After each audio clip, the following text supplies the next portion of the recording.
Right guys, Pterodactyl here, today bringing you another Hell Let Loose update from the developers.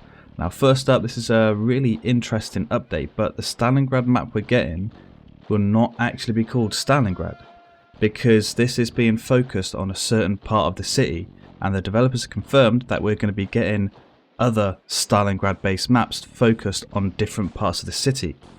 Not sure how many Stalingrad maps we're getting, but yeah, that's pretty good because, you know, Stalingrad is a huge city and we're going to get different parts of the city represented. So this first map is going to be focused on the Soviet push from the Volga up to a flour mill behind Pavlov's house, which was a large fortified apartment building which overlooked large parts of the city. Other maps will be focused on different areas like the Univermag, a train station and the grain silo. That's not necessarily confirming we're getting 3 other Stalingrad based maps. We might be. I'm not sure how close the Univermag, train station and grain silo are to each other. But yeah, we're getting multiple Stalingrad maps. I don't think any game has done that. Maybe Red Orchestra. I'm not sure how many maps Red Orchestra has on Stalingrad, if it's just a 1 or multiple. But yeah, that's pretty cool. Hell Let Loose, we're getting multiple Stalingrad maps sometime down the line. Next we've got updates on the Soviet anti-tank weapons.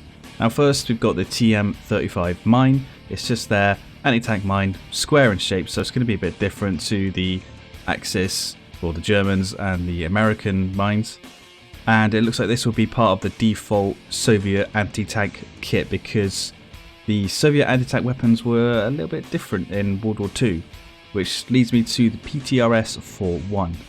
This was one of 2 Soviet anti-tank rifles used in World War II, so we could be getting the other one down the line or maybe on release. But the PTRS-41 was a self-loading 5-round clipped rifle. Well, this weapon was incapable of penetrating front armour of heavy German tanks.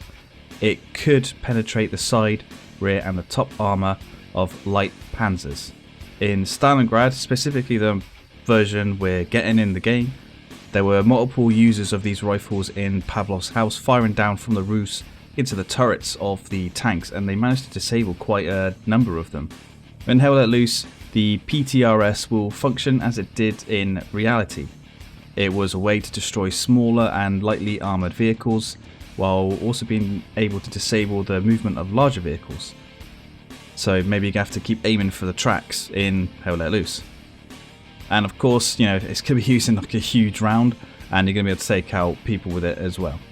One fear I have for this weapon is that because every squad is going to be able to have this rifle, I hope that players don't try to use it as just an anti-infantry rifle. It is an anti-tank rifle, it needs to be used just for that. I don't know what weapon the anti-tank role is going to have, maybe the Mosin or a PPSH. So those weapons are still going to be extremely effective against infantry. I just hope that anyone who uses the anti-tank kit just keeps that rifle for vehicles only, because it's probably not going to have a lot of ammunition as well. Next is the Ziz II, and this is the 57mm anti-tank gun for the Soviet army.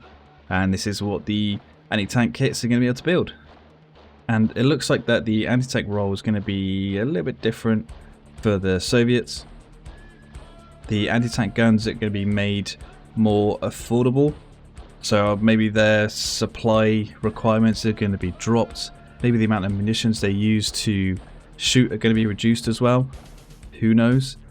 I mean, one of the problems with the anti-tank emplacements is that they can be pretty much destroyed in one hit from tanks. So as soon as a tank sees it, it's dead pretty much. Even rockets can take it out pretty easily as well. What the devs want in Hell Let Loose is this Ziz II to form the backbone of the Soviet defense against tank units. So what they want to happen is the anti-tank soldiers with the PTRS is to disable the tracks of the tanks to stop them from moving, and the Ziz II can then take them out. And that's it for this dev briefing on Hell Let Loose, just a small one this week. Next week the devs have said we're going to get a more in-depth look at this Stalingrad map that's coming. So stay tuned for that, because I will be doing a video on that as well. If you like the video guys, please give it a like, subscribe for more, and thank you for watching.